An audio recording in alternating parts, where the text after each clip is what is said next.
আপনি যদি ডায়াবেটিক হন, আপনার নিশ্চয়ই ধারণা আছে যে ডালিয়া আপনার জন্য স্বাস্থ্যের জন্য ভালো, আপনার সুগার কন্ট্রোলে রাখে। কিন্তু সত্যি কি তাই? ডালিয়া কি সত্যি ডায়াবেটিস কন্ট্রোল রাখতে সাহায্য করছে, না তার পেছনে আরও অনেক সায়েন্স আছে? সেটা জানার জন্যই আজ আমরা এই ভিডিওটি বানিয়েছি। অ্যাজ এ কার্ডিওলজিস্ট হিসেবে প্রতি সপ্তাহে আমি কন্টেন্ট নিয়ে আসি যেটা প্র্যাকটিক্যাল ওরিয়েন্টেড, যেটা সায়েন্স ব্যাকড। আপনাদের যদি আমাদের চ্যানেলকে ভালো লেগে থাকে তাহলে আপনি চ্যানেলকে সাবস্ক্রাইব করুন। আজ এই ভিডিওতে আমরা ডালিয়া নিয়ে আলোচনা করব। আমরা আলোচনা করব কি ডালিয়া কি, ডালিয়ার কি কি বেনিফিট আছে, এটা কি সত্যি ডায়াবেটিক সেফ কি না, ডালিয়া যদি আমরা অন্য খাদ্যশস্যের সঙ্গে আমরা কম্প্যারিজন করছি, যদি রাইসের সঙ্গে তুলনা করছি বা আটা ময়দার সঙ্গে তুলনা করছি বা মিলেটের সঙ্গে তুলনা করছি, সেটার তুলনাটা কিভাবে দাঁড়াচ্ছে, অ্যান্ড ডালিয়া ব্যবহারের ক্ষেত্রে কি প্র্যাকটিক্যাল টিপস আমাদের নেওয়া উচিত, এগুলো যদি আপনাদের জানতে হয় আমাদের সঙ্গে থাকুন। তো ডালিয়া কি? ডালিয়া বেসিক্যালি হচ্ছে ব্রোকেন উইটস। আমাদের গম থেকে যে ডালিয়া তৈরি হয় বেসিক্যালি সেটা ছোট ছোট ফ্র্যাগমেন্টে বিভক্ত হয়, তো সেটা থেকে ডালিয়া তৈরি হয়। আনলাইক আটা ময়দার ক্ষেত্রে, আটা ময়দাও গম থেকে তৈরি হয়, কিন্তু আটা ময়দার ক্ষেত্রে আটা ময়দাকে পাউডার ফর্ম হিসেবে অ্যাকচুয়ালি যখন তৈরি হয় সেটা পাউডার ফর্ম হিসেবে বেরোয়। তো তার জন্য আটা ময়দাতে ফাইবার থাকে না, যেহেতু সেটা পাউডার ফর্ম, অ্যান্ড সেটাতে কোনো নিউট্রিয়েন্টস স্পেশালি বিভিন্ন ভিটামিন মিনারেলসও তেমন কিছু থাকে না। কিন্তু ডালিয়াতে যেহেতু এটা পাউডার ফর্ম না, এটা আস্তই থেকে যায়, সেটাতে ফাইবারের পরিমাণ রিলেটিভলি অনেকটাই বেশি আটা ময়দা থেকে, সেটাতে বিভিন্ন যে ভিটামিনস বা মিনারেলস বা সেটাতেও আটা ময়দার তুলনায় বেটার। তো তার জন্য ডালিয়া আমাদের বহুল প্রচলিত, স্পেশালি ডায়াবেটিক্সরা ডালিয়া ব্যবহার করছেন, বিভিন্ন ডিশ হিসেবে ব্যবহার করছেন। সেটা সল্টি ডিশ, যেমন ডালিয়া দিয়ে খিচুড়ি বানাচ্ছেন, বা কখনো কখনো যারা নন ডায়াবেটিক ডালিয়া সুইট ডিশ হিসেবে ব্যবহার করছেন। তো ডায়াবেটিসদের ক্ষেত্রে ডালিয়া কি সত্যিই এত স্বাস্থ্য উপকারী, সেটা জানতে গেলে আমাদের দুটো জিনিস জানতে হবে। সায়েন্টিফিক টার্ম, সেটা হচ্ছে glycemic load and glycemic index. তো গ্লাইসেমিক ইন্ডেক্স মোটামুটি আমরা সবাই জানি। দ্য গ্লাইসেমিক ইন্ডেক্স হচ্ছে একটা প্যারামিটার, সেটা বেসিক্যালি বোঝায় কোনো জিনিস খেলে কত র্যাপিডলি আপনার সুগার রেজ হবে। কোনো খাবারের গ্লাইসেমিক ইন্ডেক্স যদি বেশি থাকে, তার মানে সেই খাবারটি খেলে আপনার সুগার তত বেশি ফাস্ট রেজ হবে। গ্লাইসেমিক ইন্ডেক্স তিন ভাগে বিভক্ত হয়, একটা হচ্ছে হাই গ্লাইসেমিক ইন্ডেক্স, একটা হচ্ছে মডারেট গ্লাইসেমিক ইন্ডেক্স, একটা হচ্ছে লো গ্লাইসেমিক ইন্ডেক্স। মোর দেন 70 হলে আমরা বলি হাই গ্লাইসেমিক ইন্ডেক্স, 55 to 69 রেঞ্জে থাকলে বলি moderate glycemic index, and less than 55 হলে সেটা লো গ্লাইসেমিক ইন্ডেক্স। তো হোয়াইট রাইস সেটা হচ্ছে হাই গ্লাইসেমিক ইন্ডেক্স, কারণ সেটা গ্লাইসেমিক ইন্ডেক্স মোর দেন 70। আটা বেসিক্যালি যেটা হুইট প্রোডাক্ট, সেটা মডারেট গ্লাইসেমিক ইন্ডেক্স, কারণ সেটা গ্লাইসেমিক ইন্ডেক্স অ্যারাউন্ড 60। আর ডালিয়া বা মিলেটস সেটা হচ্ছে লো গ্লাইসেমিক ইন্ডেক্স, কারণ সেটা glycemic index is less than 55। তার মানে লো গ্লাইসেমিক ইন্ডেক্স নিলে, যেমন ডালিয়ার গ্লাইসেমিক ইন্ডেক্স হচ্ছে 41, তো তার মানে সেটা নিলে আপনার সুগার ততটুকু র্যাপিডলি রেজ করবে না। তো তার জন্য সেটা বলা হয় ডায়াবেটিক ফ্রেন্ডলি। কিন্তু গ্লাইসেমিক ইন্ডেক্স যেমন আপনি জানলেন, গ্লাইসেমিক ইন্ডেক্সের সঙ্গে সঙ্গে আপনাকে গ্লাইসেমিক লোড বলে একটা জিনিস আছে, সেটাও জানাটা ইম্পর্টেন্ট। কারণ আপনার খাবারে সব থেকে ইম্পর্টেন্ট হচ্ছে আপনার যদি কোনো খাবারে গ্লাইসেমিক লোডও ইন্ডেক্সও কম হয় আর গ্লাইসেমিক লোডও কম হয়, দুটো যদি কম থাকে তাহলে সেই খাবারটা সব থেকে বেটার আপনার জন্য, স্পেশালি যদি আপনার ডায়াবেটিস থেকে থাকে। গ্লাইসেমিক ইন্ডেক্স আর গ্লাইসেমিক লোড কিভাবে বুঝবেন সেটা আমি একটা এক্সাম্পলের মাধ্যমে বোঝাচ্ছি। সাপোজ আপনি একটা কারের এক্সাম্পলের মাধ্যমে বোঝাচ্ছি, যেটা আমি এই চার্টেও দেখাচ্ছি। একটা কার আপনি ড্রাইভ করছেন, আপনি ফাস্ট যাচ্ছেন, আপনি সাপোজ 50 কিলোমিটার পার আওয়ার করে যাচ্ছেন, সেটা হচ্ছে আপনার ভেলোসিটি বা ফাস্ট। তো সেই ফাস্ট ভেলোসিটি যেটা, কত স্পিডে আপনি যাচ্ছেন, সেটা বেসিক্যালি গ্লাইসেমিক ইন্ডেক্স। যত স্পিডে আপনি যাবেন তত স্পিডে আপনার ব্লাড সুগার রেজ করবে, তো সেটা হচ্ছে গ্লাইসেমিক ইন্ডেক্স। কারে শুধু যে আপনি ভেলোসিটি দেখবেন সেটা না, আপনি কত ডিস্টেন্স যাচ্ছেন সেটাও ইম্পর্টেন্ট। সাপোজ আপনি একবার কার চালাচ্ছেন, আপনি ফাস্ট যাচ্ছেন, আপনি 50 কিলোমিটার বা 50 মাইল পার আওয়ার বেগে যাচ্ছেন, আর আপনি শুধু 1 কিলোমিটার গেলেন। আর আরেকবার আপনি আপনার বন্ধু কার চালাচ্ছে, উনিও আপনার মতোই 50 মাইল পার আওয়ার স্পিডে চালাচ্ছেন, কিন্তু উনি 20 কিলোমিটার গেলেন। মানে আপনি গেলেন 1 কিলোমিটার, উনি গেলেন 20 কিলোমিটার। তো আপনার ডিস্টেন্স কাভার হয়েছে শুধু 1 কিলোমিটার, ওনার ডিস্টেন্স কাভার হয়েছে 20 কিলোমিটার, মানে 20 টাইমস বেশি, যদিও দুজনের স্পিড কিন্তু সেম ছিল। তো সেটাই হচ্ছে glycemic index and glycemic load. Glycemic index হচ্ছে বেসিক্যালি ভেলোসিটি, কত স্পিডে আপনি যাচ্ছেন, অ্যান্ড গ্লাইসেমিক লোড হচ্ছে বেসিক্যালি কত আপনি ডিস্টেন্স কাভার করছেন। যেমন আমি আরেকটা উদাহরণের মাধ্যমে বোঝাচ্ছি আপনি, মনে করুন তরমুজ আর রাইস। তরমুজ আর রাইসের দুটোরই গ্লাইসেমিক ইন্ডেক্স কিন্তু 70-র আশেপাশে, 72। মানে তরমুজ খেলে যতটুকু আপনার সুগার রেইজ হবে, যত স্পিডে রেইজ হবে, সাদা ভাত খেলেও সেম স্পিডে আপনার ব্লাড সুগার রেইজ হবে। স্পিড দুটোর same, that rate of rise of sugar দুটোর ক্ষেত্রে সেম, তরমুজ আর রাইসের ক্ষেত্রে। কিন্তু একটা 100 গ্রাম তরমুজে শুধু 5 গ্রামের মতো কার্বোহাইড্রেট আছে। কিন্তু উল্টো দিকে দেখতে গেলে 100 গ্রাম রাইসে, সাদা রাইসে, কুকড রাইসে 30 গ্রাম অফ কার্বোহাইড্রেট আছে। মানে তরমুজ থেকে 6 টাইমস বেশি কার্বোহাইড্রেট আছে হোয়াইট রাইসে। তো হোয়াইট রাইস আর তরমুজের গ্লাইসেমিক ইন্ডেক্স যদিও সেম, কিন্তু দুটোর গ্লাইসেমিক লোড কিন্তু সেম না। সাদা ভাতের গ্লাইসেমিক লোড অনেক বেশি, কারণ সেটাতে কার্বোহাইড্রেটের পরিমাণটা বেশি আছে। আর তরমুজের যদিও গ্লাইসেমিক ইন্ডেক্স বেশি, কিন্তু গ্লাইসেমিক লোডটা অনেক কম। তরমুজের গ্লাইসেমিক লোড হচ্ছে অ্যারাউন্ড 3/4, মানে অনেক কম কম্পেয়ার টু রাইস। রাইসের গ্লাইসেমিক লোড হচ্ছে অ্যারাউন্ড 30। তো সেটাই হচ্ছে difference between glycemic index and glycemic load. দুটোই জানা দরকার আপনার ডায়াবেটিসের ক্ষেত্রে। তো আপনার খাবারে গ্লাইসেমিক লোডও কম থাকতে হবে অ্যান্ড গ্লাইসেমিক ইন্ডেক্সও কম থাকতে হবে, স্পেশালি যদি আপনি ডায়াবেটিক হন। তো সেটাই আপনার জন্য শ্রেয় খাবার। আমি এক্সাম্পলের মাধ্যমে বোঝাচ্ছি, যেটা ডালিয়া আর রাইসের ক্ষেত্রে কম্পারিজন। রাইসের গ্লাইসেমিক ইন্ডেক্স অনেক বেশি, মোর দেন 70, অ্যান্ড রাইসের গ্লাইসেমিক লোডও বেশি, অ্যারাউন্ড 30। তো সাদা ভাত হচ্ছে high glycemic index, high glycemic load food, দুটোই বেশি। তার জন্য সাদা ভাত যতটুকু সম্ভব অ্যাভয়েড করাটা ইম্পর্টেন্ট, দরকার, স্পেশালি যদি আপনি ডায়াবেটিস থাকে। সেক্ষেত্রে ডালিয়ার ক্ষেত্রে গ্লাইসেমিক ইন্ডেক্স অনেকটাই কম, লো গ্লাইসেমিক ইন্ডেক্স।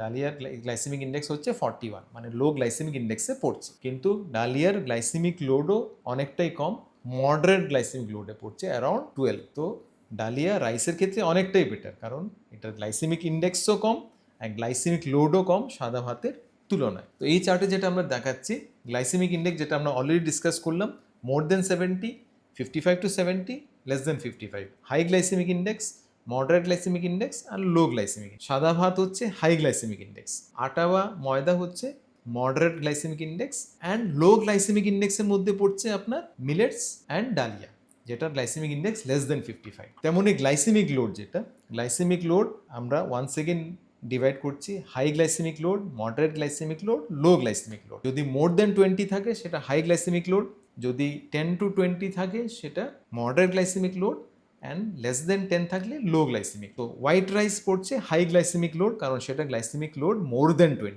আটার ক্ষেত্রে সেটা মডারেট গ্লাইসেমিক লোড, কারণ সেটা 10 to 20-র মধ্যে পড়ছে। ইভেন ডালিয়াও কিন্তু মডারেট গ্লাইসেমিক লোড, সেটা 10 to 20-র মধ্যে পড়ছে। আর লো গ্লাইসেমিক লোডের মধ্যে পড়ছে মিলেটস। তো ডালিয়ার ক্ষেত্রে যদি আমরা দেখতে যাই, গ্লাইসেমিক লোড গ্লাইসেমিক ইন্ডেক্স হচ্ছে কম, লো পর্যায়ে পড়ছে, আর গ্লাইসেমিক লোড মডারেট পর্যায়ে পড়ছে। তো সেটাই যদি আমরা কম্প্যারিজনে যদি দেখি, ডালিয়া অন্যান্য খাদ্যশস্যের সঙ্গে কিভাবে আমরা কম্পেয়ার করি, আমরা যদি হোয়াইট রাইসের সঙ্গে কম্পেয়ার করি, আমরা যদি হুইট বা আটার সঙ্গে কম্পেয়ার করি, আমরা যদি মিলেটের সঙ্গে কম্পেয়ার করি, যদি হোয়াইট রাইসের সঙ্গে কম্পেয়ার করি, হোয়াইট রাইসের গ্লাইসেমিক ইন্ডেক্সও বেশি, হাইয়েস্ট গ্লাইসেমিক লোডও সব থেকে বেশি। তো অবভিয়াসলি হোয়াইট রাইসের তুলনায় ডালিয়া অনেক বেটার। তেমনই যদি আটার সঙ্গে কম্পেয়ার করছি, আটার গ্লাইসেমিক ইন্ডেক্স মডারেট, গ্লাইসেমিক লোডও মডারেট। তো সেই হিসেবেও আটার তুলনায়ও ডালিয়া ভালো।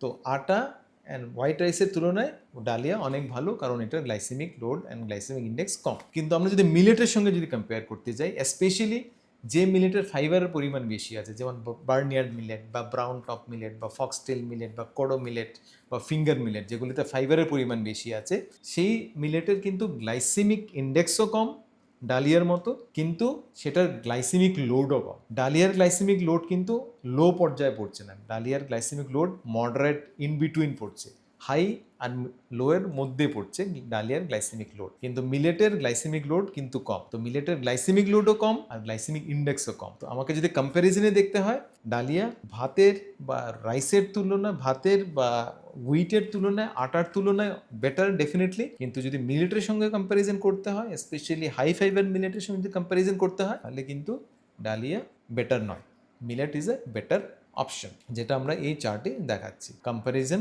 এই চার্টের কম্প্যারিজন। তো নেক্সট কোয়েশ্চেন যেটা আসবে কি, তার মানে কি ডায়াবেটিসের ক্ষেত্রে সেফ না সেফ না ডালিয়া? তো এটার উত্তরে এটাই বলা যায়, ডিপেন্ড করছে আপনি কার সঙ্গে তুলনা করছেন। ডালিয়া ভালো যদি আপনি রাইসের সঙ্গে তুলনা করছেন, যদি আপনি আটার সঙ্গে তুলনা করছেন বা ময়দার সঙ্গে তুলনা করছেন, কারণ এগুলোর তুলনা করলে ডালিয়া গ্লাইসেমিক ইন্ডেক্সও কম, গ্লাইসেমিক লোডও কম, তো তার জন্য it is a better option definitely.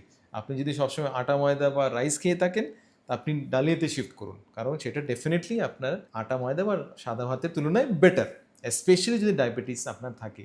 কিন্তু যদি আপনি মিলেটের সঙ্গে যদি তুলনা করছেন ডালিয়ার, তাহলে কিন্তু ডালিয়ার গ্লাইসেমিক লোড কিন্তু কম না, ডালিয়ার গ্লাইসেমিক লোড মডারেট পর্যায়ে। তার মানে 100 গ্রাম মিলেটে যে কার্বোহাইড্রেট আছে সেটা 100 গ্রাম ডালিয়া থেকে কম। মানে যদি আমরা 100 গ্রাম আমি এদিকে যদি 100 গ্রাম ডালিয়া নিচ্ছি আর এই হাতে যদি 100 গ্রাম মিলেট নিচ্ছি, তাহলে 100 গ্রাম মিলেটে কার্বোহাইড্রেটের পরিমাণ কম থাকবে, কিন্তু 100 গ্রাম ডালিয়াতে কার্বোহাইড্রেটের পরিমাণ একটু বেশি থাকবে। তো সেদিক থেকে বিচার করলে ডালিয়া কিন্তু বেটার অপশন না মিলেটের সঙ্গে তুলনায়। তো তার জন্য millet has an edge, is a superior choice compare to ডালিয়া যদি আপনি ডায়াবেটিক পেশেন্টের ক্যাটাগরিতে পড়ছেন। সেটার সঙ্গে আরও দুটো ইম্পর্টেন্ট জিনিস যেটা মিলেটের ক্ষেত্রে প্রযোজ্য, সেটা হচ্ছে মিলেটে কিন্তু কোনো গ্লুটেন থাকে না, যেটা আমরা অলরেডি ডিসকাস করব।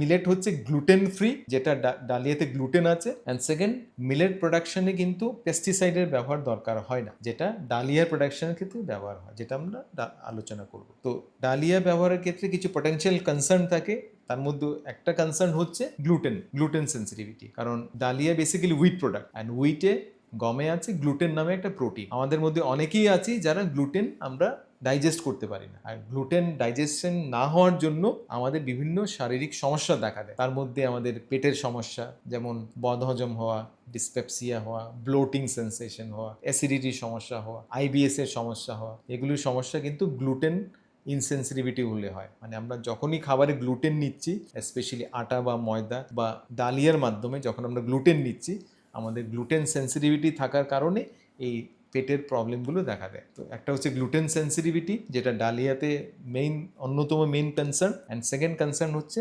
পেস্টিসাইডস, কারণ আটা যে কোনো হুইট প্রোডাক্টস করতে গেলে প্রচুর পরিমাণে পেস্টিসাইড ব্যবহার করা হয়। তো তার জন্য pesticide exposure is also another common concern. তো গ্লুটেন যেটা আমরা অলরেডি বললাম, আমাদের মধ্যে অনেকেই আছে যারা গ্লুটেন সেন্সিটিভ, যারা গ্লুটেন হজম করতে পারেন না, তার জন্য বিভিন্ন শারীরিক সমস্যা দেখা দেয়।